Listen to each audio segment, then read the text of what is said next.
Excellency, you either rescue the international law-based order or leave it to die.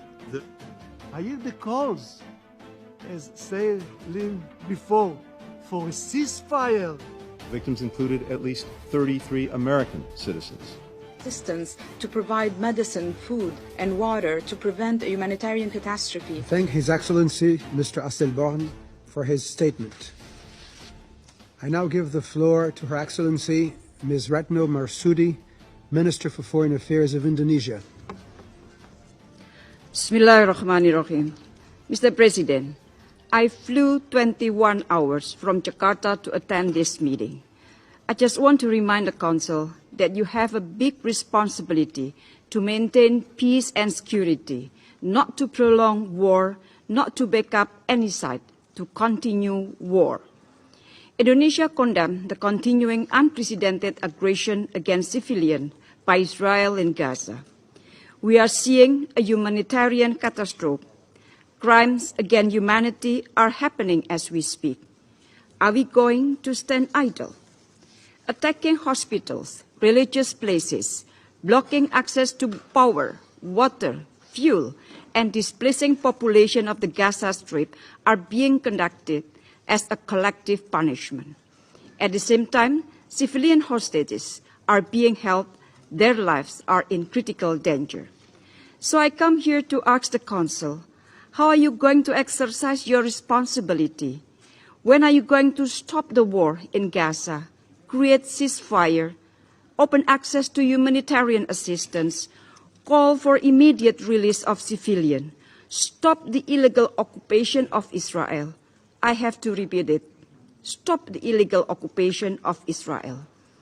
Every second wasted due to political disagreement and failure for consensus represent a humanitarian defeat for the Palestinians and creates further instability for the world. How many more lives should perish before this August Council make a move? Because I can assure you one thing, Indonesia will not waste any single second in harnessing global support for immediate action.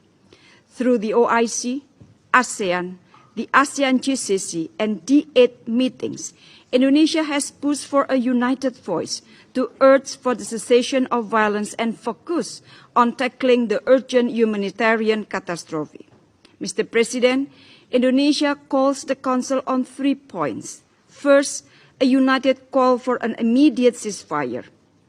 Silence is harrowing against deafening sound and bullets and rockets. Blanket support shown to one side has so far led to further disproportionate use of force, violation of international humanitarian law, and impunity. It is our collective obligation to end the cycle of violence before it escalates into a regional and global calamity. Second, prioritization of humanitarian access. More than 2 million people in Gaza are hanging on to their lives for basic humanitarian needs. Convoys of aid delivery are mostly being held immobilized and in constant danger from crossfire. The Security Council must urge immediately for safe and unimpeded passage of humanitarian access and respect toward humanitarian law. Third, move beyond politics. Bring back humanity to the Security Council. Please use your great power to be more human.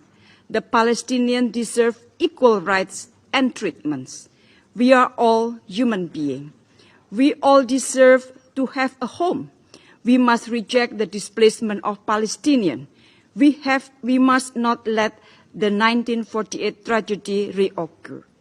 The Security Council holds great power, and with great power comes great responsibility to address the current situation in Gaza, to address the root cause and ensure a path to state solution.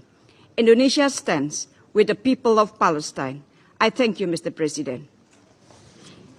I thank Her Excellency, Ms. Marsudi, for her statement. I now give the floor